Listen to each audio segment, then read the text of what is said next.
On my 70th birthday, my daughter-in-law gave her mother a diamond ring worth $19,000 and a luxury trip to Italy. I got a $7 plastic bracelet. I sat there, smiling like a fool, while the applause rang out for someone else's mother. That night, I found out they had turned my voice into content for a podcast that made them money. What do you do when love becomes a business plan? And what happens when a mother decides to close her account? I turned 70 on a quiet Saturday in May. The sun was out, and everything smelled like blooming lilacs. Fallon said they were throwing me a simple, heartfelt birthday lunch at their house. I should have known better.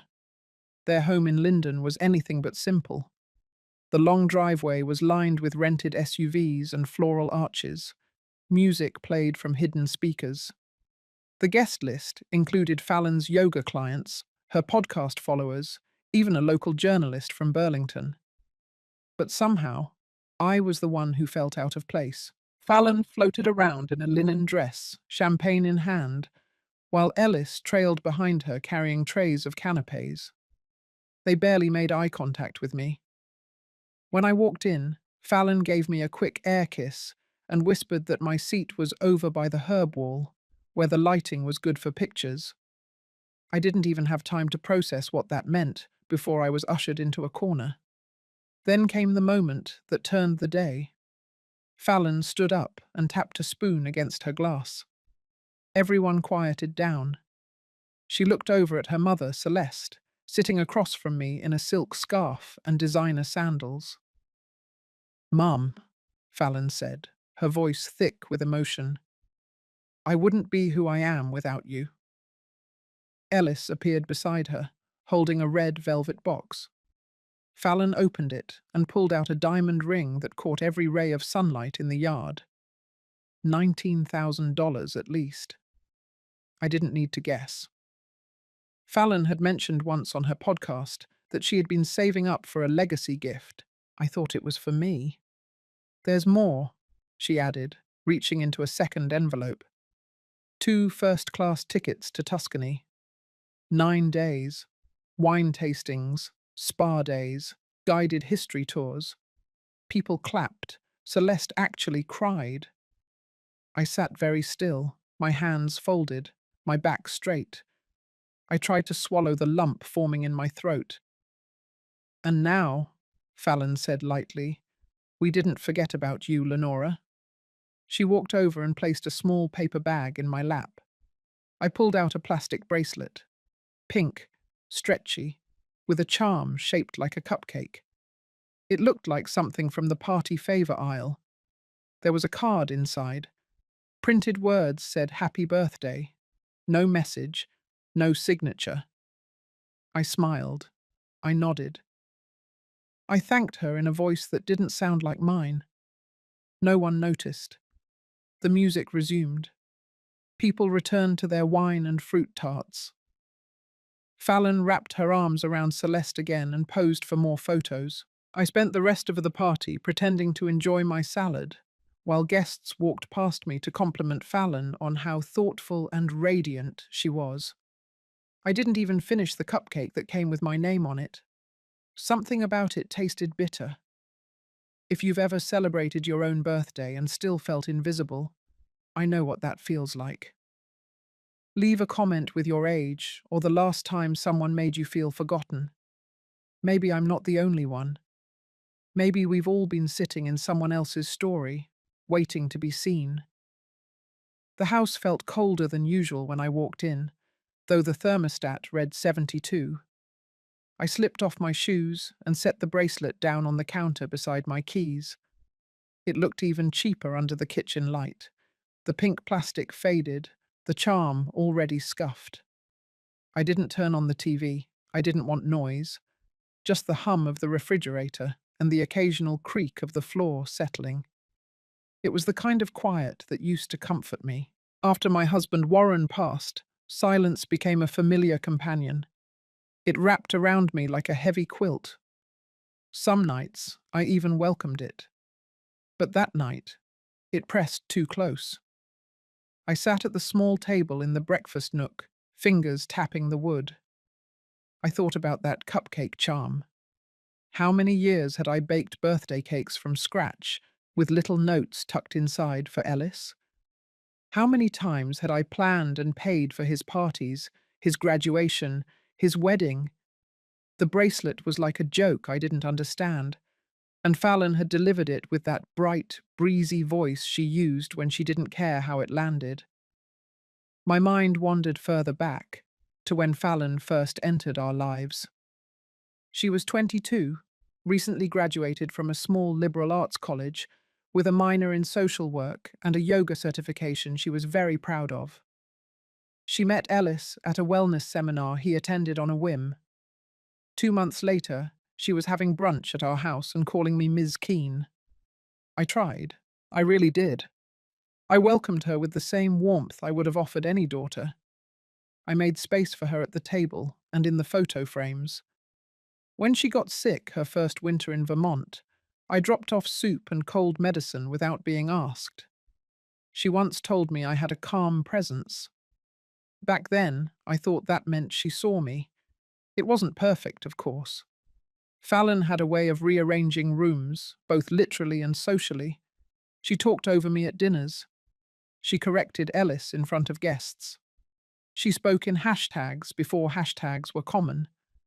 But I told myself she was young, full of ideas, trying to prove herself. I gave her the benefit of every doubt. And when they got married, I didn't just give a blessing. I gave money, a lot of it. $42,000 to help them with the venue and catering, the dress, the photographer. I told them it was a gift, not a loan, because I believed that generosity, when it came from love, didn't need receipts. Warren had his concerns. He saw through people faster than I did. One night he told me Fallon didn't look at Ellis the way a woman should look at her husband. He said she looked at him like he was a stepping stone. I told him not to be cynical, that Fallon just had ambition. And Warren, kind as he was, let the matter rest. He died 3 years later, and part of me was glad he hadn't lived to see how right he had been. I looked at the bracelet again. Plastic, hollow, pretty on the surface, but made to snap under pressure. Maybe that was the perfect gift, after all. A thing that couldn't carry weight. A thing that wasn't meant to last. I poured myself a cup of tea and sat with that thought for a long time. Not angry, not even sad. Just tired. Tired of mistaking politeness for love. Tired of shrinking to fit someone else's idea of family. The silence didn't comfort me anymore. It only reminded me what had slowly faded from my life. Warmth, respect, and the smallest effort to see me as a person. 3 days after the party, I got a phone call from Darlene Stewart, an old friend from my early years in the Community Health Board. We hadn't spoken in over 6 months. I answered, thinking maybe she needed help with one of her programs. Instead, her voice sounded hesitant. She said she had been listening to a podcast that had been making the rounds among some women's circles. It was hosted by a woman named Fallon, who described her as a survivor of emotional control and generational silence. Darlene didn't know Fallon was my daughter-in-law until midway through the second episode, but once she did, she felt I should know. I didn't understand what she meant at first. Fallon had started a wellness podcast a year earlier. I had even listened to a few episodes when it first launched. Back then, she talked about meditation and time blocking and composting. There was nothing controversial. But Darlene said the latest episodes were different. She said Fallon had changed her format into something more personal, more confessional. After we hung up, I opened my laptop and searched the title Darlene mentioned. Rooted Women. It wasn't hard to find. The banner showed Fallon sitting cross-legged on a blanket in front of a field of lavender. Her hair pulled back in a soft bun, eyes closed, smiling as if she were immune to pain. I clicked on the first of the 3 newest episodes. They were titled with vague phrases like healing from invisible harm and the weight of unspoken rules. I listened in silence, and then I heard my own voice. It was a clipped sentence, taken from a family dinner last spring when Ellis had tested a new recording mic Fallon had gifted him. I remembered that evening because I had mentioned Warren's old camera and how it still worked better than Ellis's new one. I had said, plainly, that not everything old should be replaced just because it looked worn. A harmless comment. But in the podcast, it was stripped of context and played right after Fallon described a woman who constantly belittled her. I kept listening. Fallon told stories of a mother figure who made her feel judged and small. She talked about having to smile through backhanded compliments and stifled independence. Each story was framed vaguely enough to avoid legal trouble, but specific enough that anyone who knew our family would understand. The second episode included audio clips. My laugh, my voice correcting Ellis about a recipe, my advice on refinancing their mortgage, made to sound like manipulation. I closed the laptop. My hands trembled. Not with rage, but with something harder to name. Something like betrayal that had been aged in silence until it became disbelief. It was never about the bracelet. Not really, that was just the symbol. The podcast was the actual blow, the twist of the knife. Fallon hadn't just forgotten me. She had reimagined me, painted me in grayscale so she could shine in colour. I walked to the kitchen and poured a glass of water. The plastic charm from the bracelet still sat near the sink. I looked at it now as a stamp, marking where I stood in her version of the story. Decorative, hollow, convenient. And then I wondered how many others had listened. How many had nodded along as she spoke, picturing a bitter old woman who needed to be escaped from. I thought of Ellis. He had never mentioned the podcast. Not once. He had let it spread while I stood in the background of my own life, unaware that someone else was narrating it for me. It was no longer about what I had received or didn't receive. It was about what had been taken. My words, my image, my side of the story, without my knowledge, without my consent, and worst of all, without the slightest trace of regret. I didn't sleep that night. My body went through the motions of rest, but my mind moved like a machine that wouldn't power down. Around 4 in the morning, I got up, made tea, and sat at the kitchen table in my robe. I stared at the cabinet across from me, the bottom drawer on the left. That was where I kept all my old financial records. I hadn't opened it in years. Warren used to tease me about how obsessively I documented everything. I told him I liked the comfort of paper trails. Back then, I didn't know one day I'd be using them to count the cost of my own love.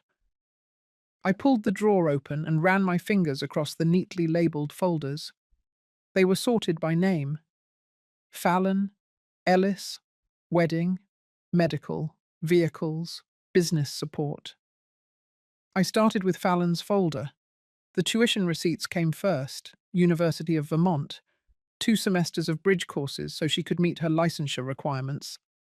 I paid directly to the registrar, just over 14,000. Then came the check I wrote when she didn't get the scholarship she was counting on. That one was 28,000.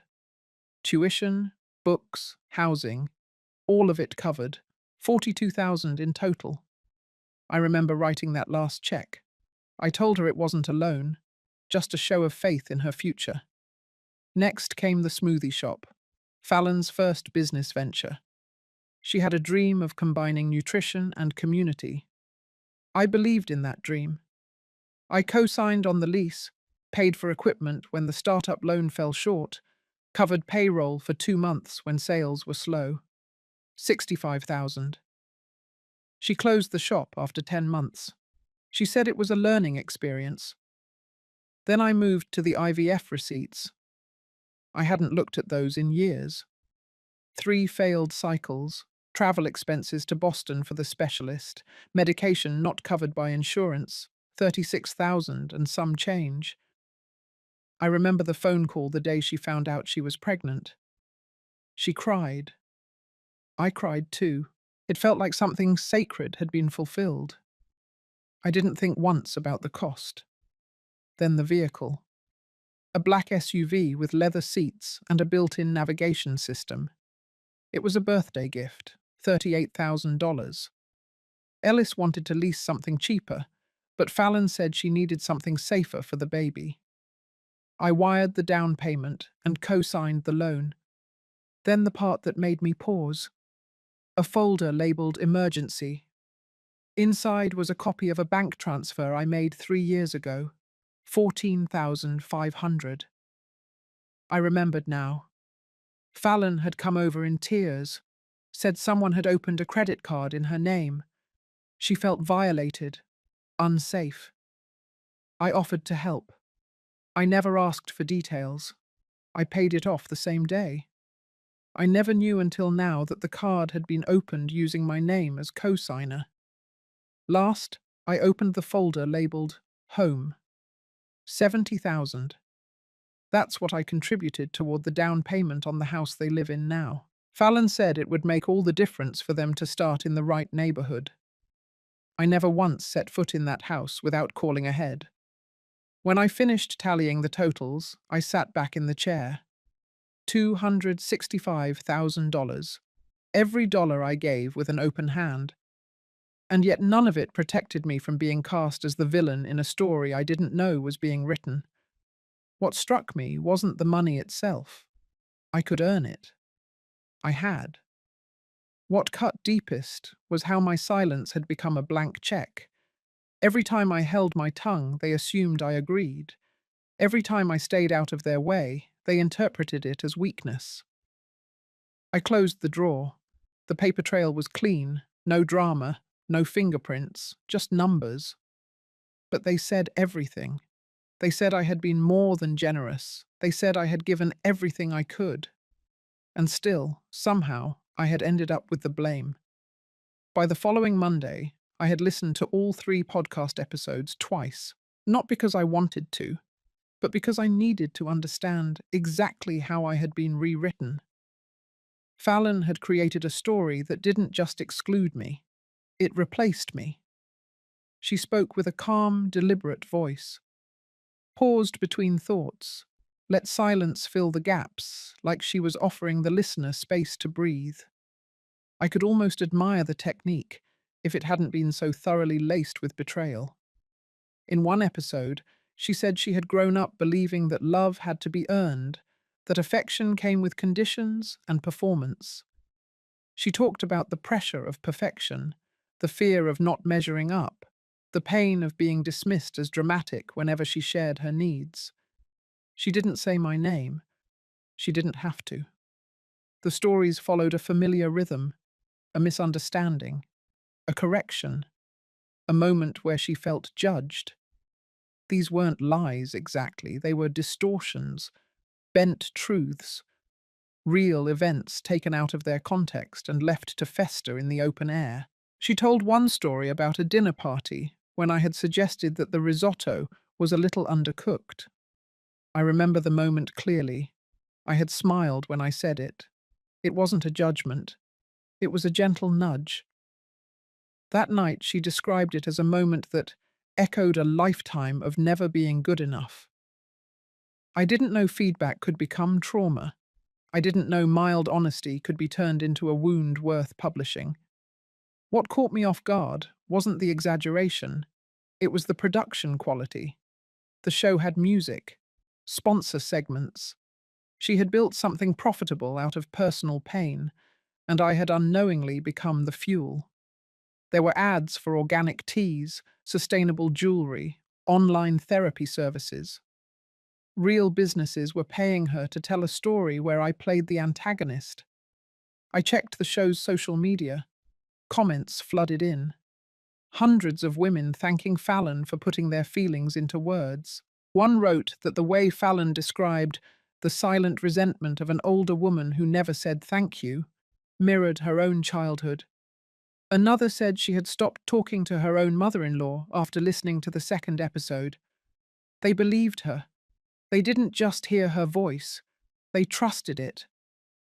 I clicked on Ellis's profile. He had shared the link to the show a week earlier with a caption that read, "Proud of my wife for speaking her truth." No mention of me. No acknowledgement that he knew the episodes would sting. Just blind encouragement. That moment hit differently. I had raised him to notice things, to think for himself. But here he was, standing behind a narrative that erased nuance, that turned our family history into a monologue. I remembered something Warren used to say: truth without context is a weapon. I hadn't understood what he meant until now.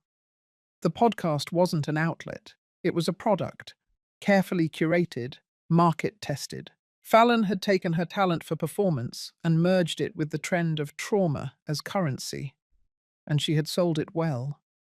What remained then was the question that started growing in my chest. Not anger, not even shame, just a cold, steady awareness that I had been participating in this without realizing it. I had given and stayed quiet, funded and stepped back. I had left space for Fallon to define things, and she had taken that space and made a stage. I closed the laptop, stood in the middle of the kitchen, and looked around. Nothing in the room had changed, but I had. Something invisible had shifted. I no longer recognized the version of myself she had drawn, but I could finally see the shape of the woman I had become. The woman who had spent years not wanting to take up space. The woman who was no longer willing to be edited out. That Friday morning, I stood in front of my bedroom closet with a manila folder in one hand and the phone in the other. The folder was labeled Home, but the contents inside didn't resemble anything like it. I had just reviewed the property documents for Ellis and Fallon's house. The deed, still partly in my name. The automatic payments, drawn monthly from my trust account. The numbers stared back at me like a quiet accusation. I called Ellis. He answered on the third ring, casual as ever, his voice cheerful in that distracted way he had when he wasn't really listening. I asked him if he had a minute to talk. He said sure. I waited for him to ask how I was, but he didn't. I told him I had been reviewing my finances and wanted to revisit the house arrangement. There was a pause, a small one, but it landed heavy. He said if something was wrong, they could look at refinancing, but it would take time. Fallon had cut back her hours to focus on the podcast, and his job had been up and down since spring. He said they appreciated everything I'd done and hoped I understood that it wasn't easy for young families right now. I didn't say much in response. Just told him I needed to evaluate things. He said he understood, but I could hear the discomfort in his tone. It was the same tone he used as a teenager when he knew he had pushed too far. After we hung up, I sat in the den and stared at the shelves. Family photos, graduations, vacations. A black and white photo of Warren holding Ellis on his shoulders, both of them laughing at something out of frame. That was the version of family I still carried, the version that now felt like a painting hung in the wrong museum. I turned to my laptop and opened a new tab. I logged into my business accounts. I had kept 2 properties under my name as rental units. David, a friend of Ellis's, had been doing the landscaping on them for the past 5 years. I checked the invoices. The rates were high, above market. I had approved them without much thought back then. I looked at the names on the contracts, the business license, the address, all connected back to Ellis's consulting work. It wasn't direct income for him, but it kept the wheels turning. I realized then how deep the web went. My money wasn't just supporting their house, it was floating their entire way of living. Then came the part that turned my stomach. I pulled up Fallon's name in my QuickBooks system. I had referred her bookkeeping services to 3 small businesses I used to mentor. I paid her a monthly retainer to handle their paperwork. One of them, a small flower shop downtown, had emailed me last month about delayed reports. I had shrugged it off at the time. Fallon had been receiving $1,200 a month for maybe 6 hours of work, sometimes less. I shut the computer. The air in the room felt too still. Not hot, just close. I stood up and opened a window. The breeze that came in felt like the first real breath I'd taken in days. It wasn't just about the money anymore. It was about clarity. The more I looked, the more I saw that I hadn't just been supporting them financially. I had become the scaffolding of their entire lifestyle. And not once had they stopped to ask if I was all right holding it all up. I picked up the manila folder again and pressed it flat on the desk. The glass had cracked, not from a sudden blow, but from years of quiet pressure. And now, finally, I was ready to let it break. By the time Sunday arrived, I had made a list. Not a mental list, not a theoretical one, but a full page, handwritten with a steady hand. At the top, I wrote a title in ink: What I Give, What They Take. Below it, I drew 2 columns. I filled them in slowly, without emotion. Facts, numbers, arrangements, habits. I had spent decades thinking boundaries were rude, that pulling away was cold, that family meant adjusting, absorbing, enduring.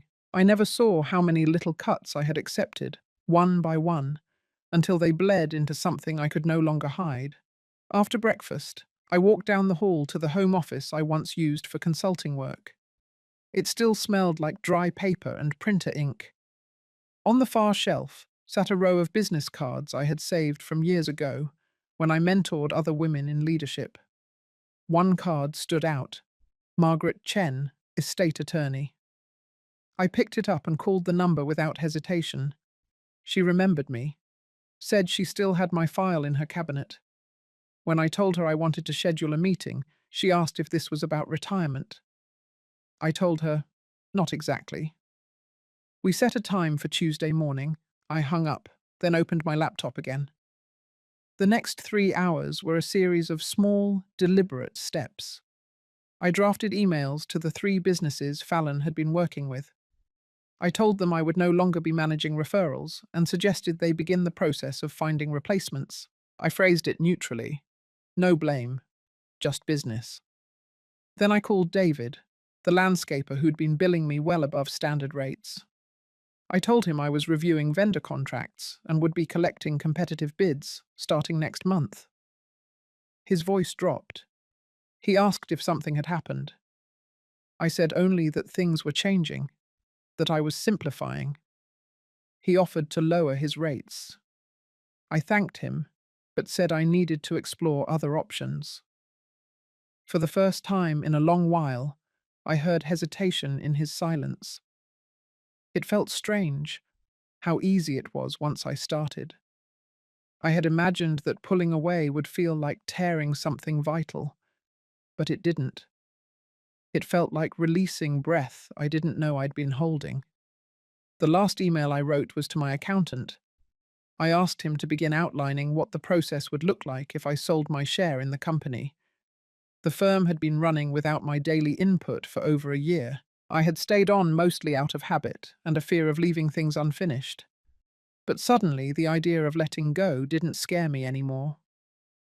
That evening, I sat by the window with a glass of water and watched the light fade across the yard.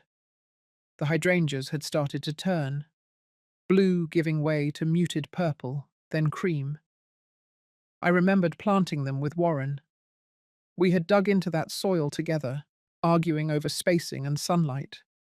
He always said they'd be prettier if I let them grow wild. I insisted on symmetry. In the fading light, they looked exactly as he would have liked. A little unruly, a little free. I had always thought strength looked like staying, holding things together, absorbing shocks. But maybe it didn't. Maybe strength was knowing when to stop, when to step back and let things stand or fall on their own. The silence in the house no longer felt suffocating.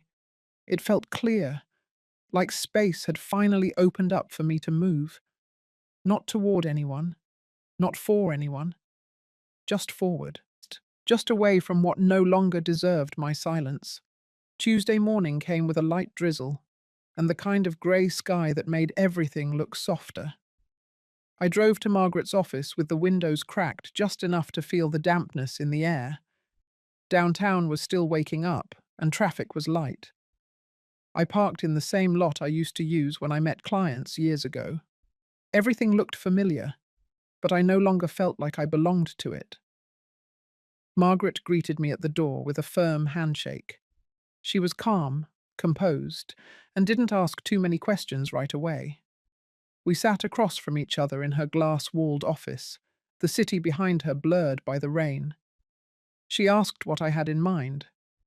I told her I wanted to start the process of separating my business holdings from my personal support systems. I told her I wanted to understand what it would mean legally and financially to let go of the company entirely, and more importantly, what steps I needed to take to make that happen without warning Ellis or Fallon.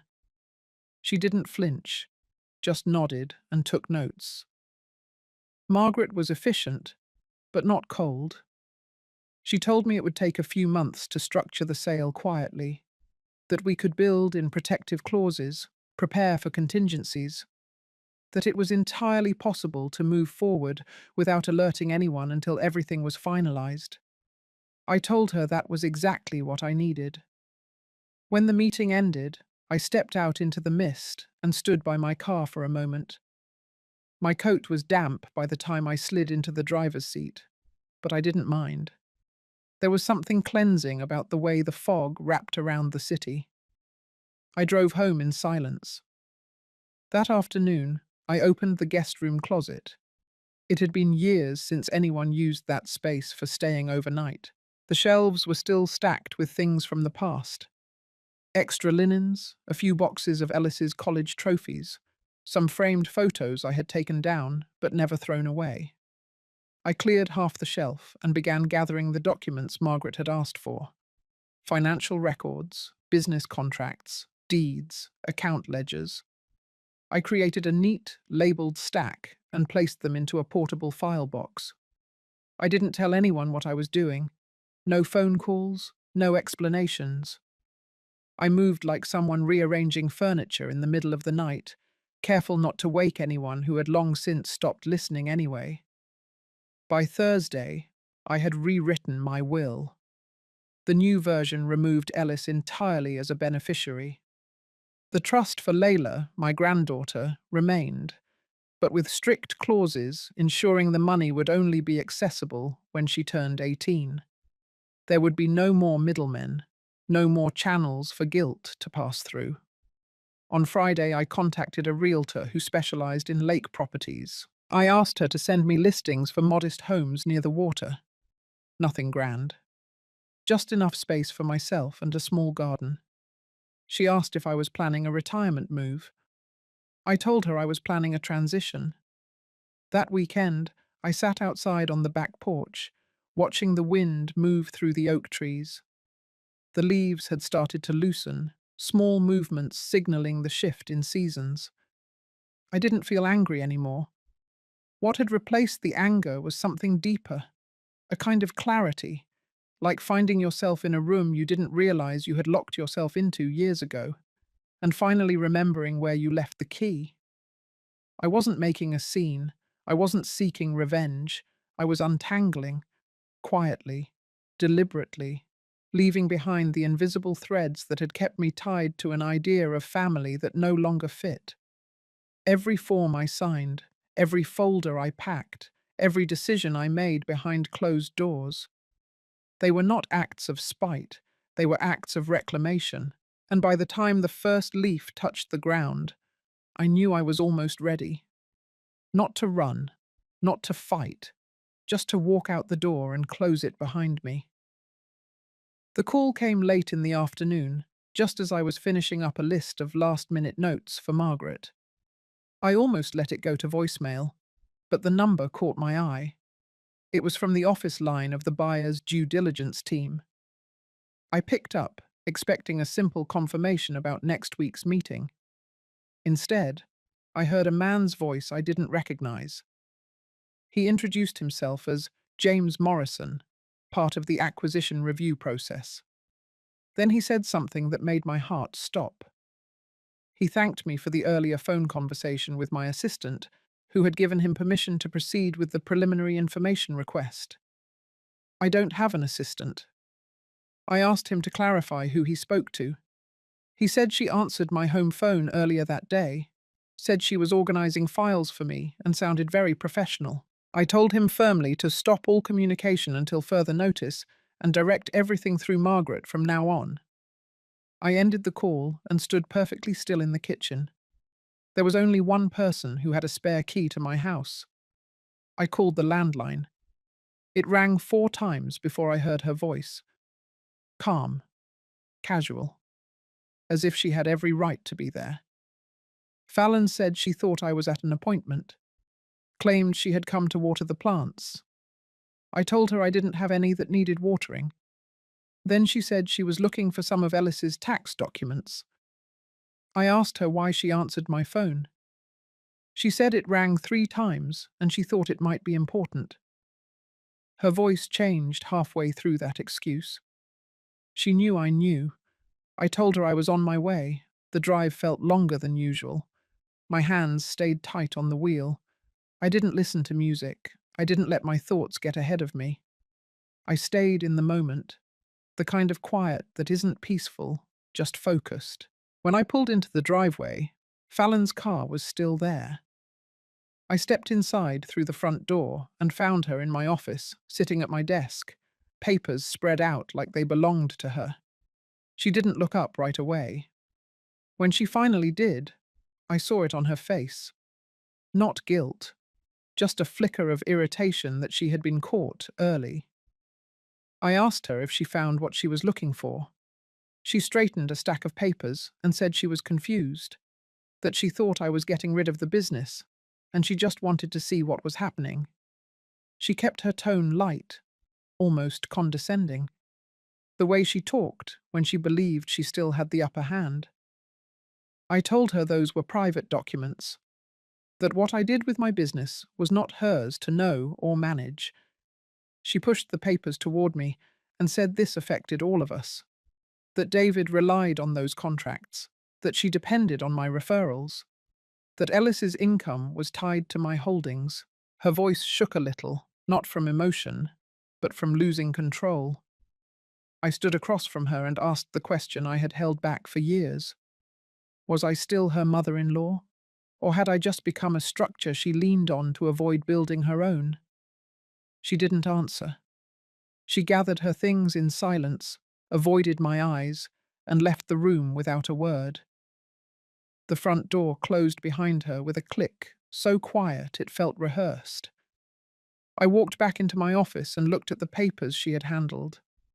Everything was still there, still in order, but it felt like the last layer of something had been stripped away. Fallon didn't come back that night. She didn't call, and neither did Ellis. The next morning, I woke up with a kind of stillness I hadn't felt in months.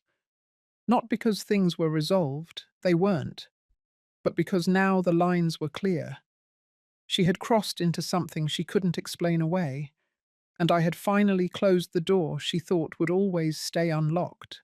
By the time Monday arrived, the final purchase agreement had landed in my inbox. Margaret sent it over with a short note, outlining the last few items for review. It was all there: the valuation, the transition timeline, the non-disclosure terms, no room for ambiguity, no space left for delay. I printed the pages one by one and laid them out across the kitchen table. It felt right, signing them in the same place where I had once written checks for college tuition, business bailouts, and emergency expenses that were never called what they really were. Now it was different. This was no longer giving. This was ending. When I signed the final page, I didn't feel triumphant. There was no music in my head, no imagined applause, just the quiet, steady beat of my pulse. It wasn't joy. It wasn't grief either. It was something in between, a kind of sobering peace. Later that afternoon, Margaret called to confirm the documents had been received. She said everything would move forward on schedule. The sale would close in 6 weeks. I asked if I needed to do anything else. She said no.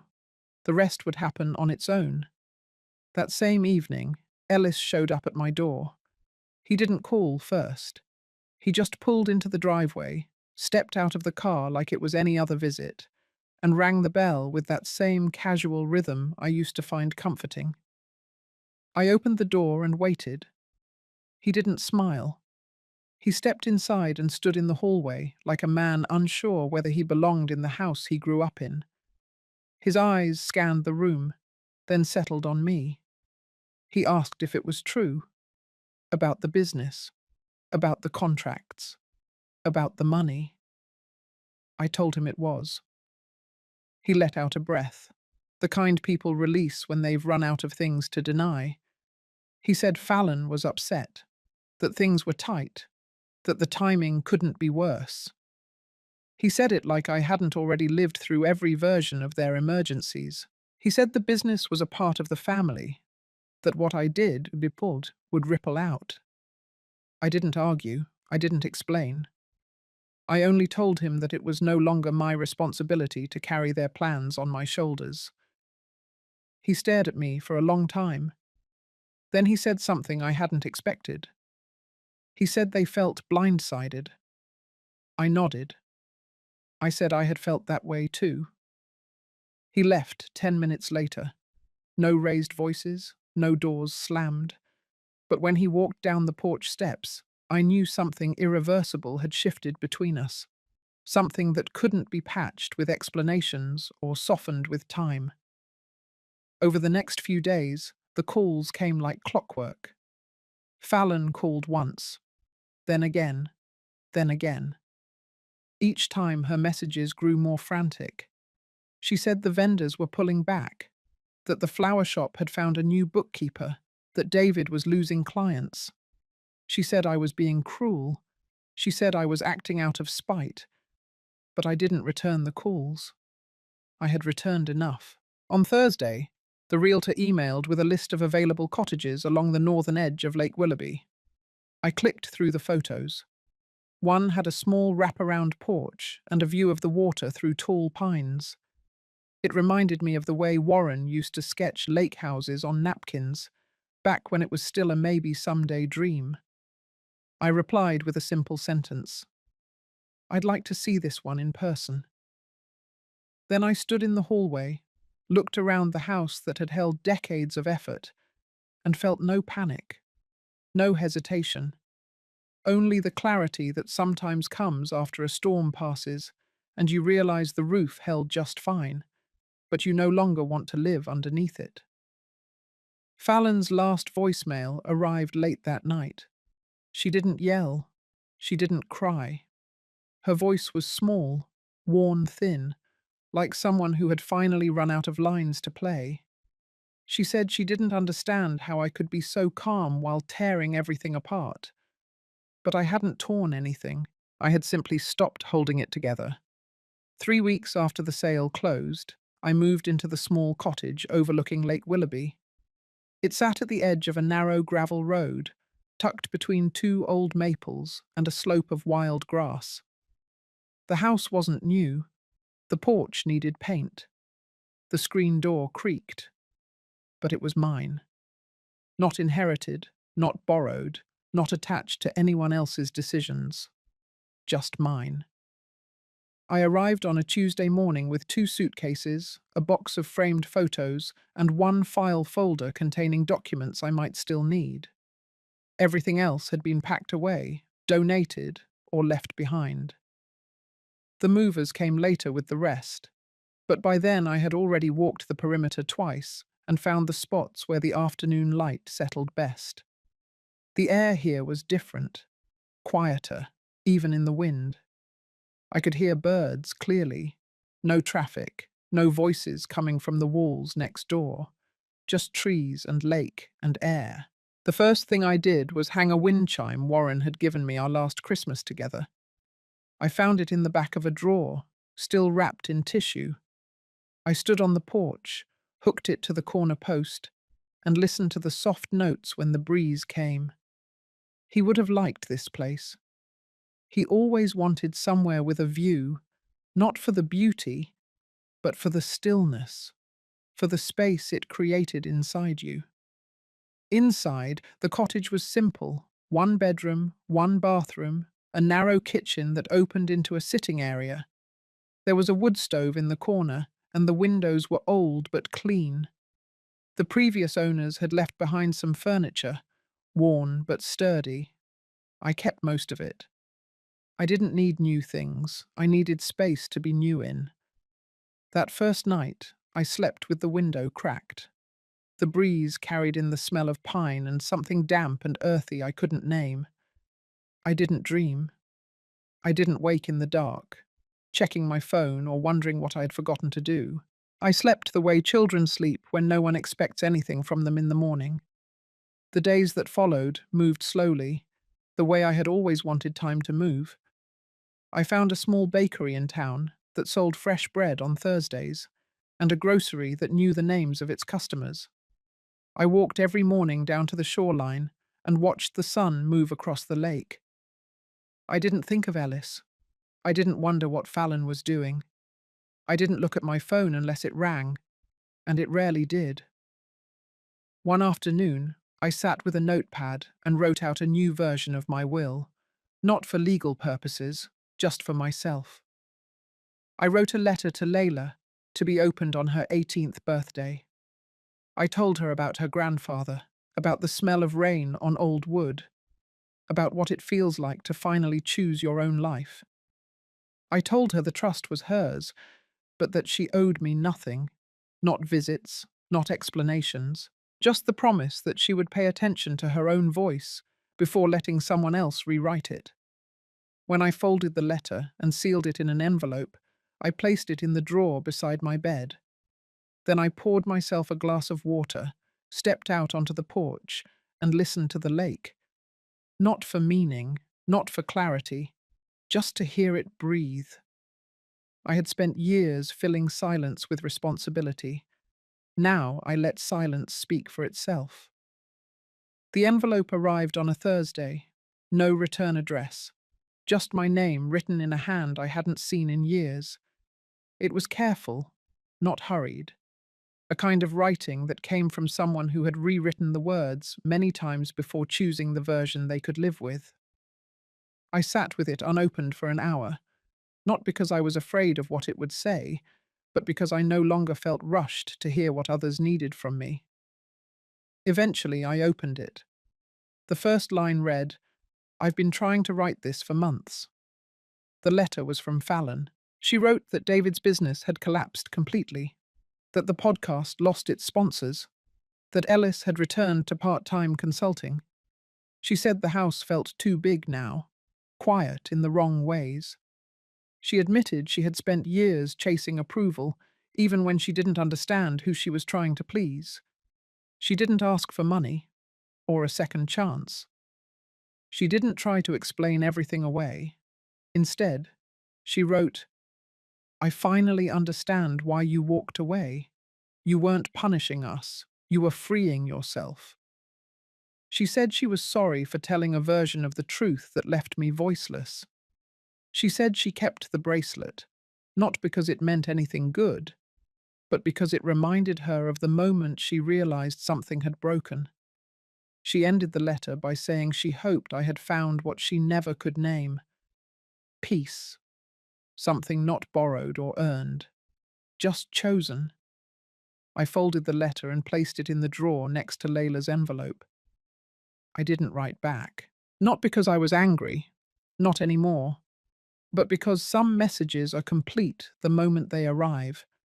Outside, the lake moved gently, the surface broken only by wind and time. I stood on the porch, one hand resting on the railing, and let the silence stay with me. I didn't need closure. I had chosen my ending long before the letter came. I was 70 years old, and I was finally living a life that didn't require anyone else's permission. If you've ever reached a point in life where you had to choose peace over obligation, you're not alone. Let me know where you're listening from, or what part of this story stayed with you. And if you're carrying too much for too long, maybe today is the day you set something down. Thank you for being here.